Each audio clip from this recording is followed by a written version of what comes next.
Assalomu alaykum hamkorlar aziz, nazarni guruhi Angur va Bog'. Hozir men dar Turkiya qaror دارم. امروز 4 دکتر و من زمین‌های رو به شما نشون میدم که در ترکیه میخوان پیستازور کنن. ببینید سنگ است. anamın تکنیک قطع زده تشویق کردن، سرخ کردن زمین رو. چوری کندای شدن زمین رو ببینید. اوضاعش میبینید شما انا خوب کردن. و من از زمین در پیش من است. ببینید زمین رو چوری کرده است. بالای همین سنگ یک وجب خاک است. یک وجب خاک است اینجا.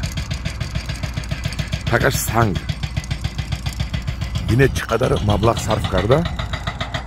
در زمین پیسته میشنونن. در زمینی که سنگ سفید است. بالوش زمینش سیاه است، حاصل خیز است. لیکن تگش رو ببینید تکنیکا با یک عذابی سوراخ کرده شده است. ببینید قطور است. قطور ببینید، قطور کندگی. قطور کندگی. همچنین گکتار پول صرف میکنن، زمین رو میزنن، سنگ رو و در اینجا خاک وارد میکنن، بعد میشنونن و بعد پیسته میدوند و احوال خودش کم کم آب میتونن که خوش نشود. لیکن در همین سنگزور پیسته میروید. در همین زمینی که چخیل این ریشت قوت این سنگ میرد خدا میدوند. من نشون کم من قوت این سنگ چخیل پیسته میروید. همین سنگ است. فقط هم سنگ است. فقط بولایکش کمتر خاک است.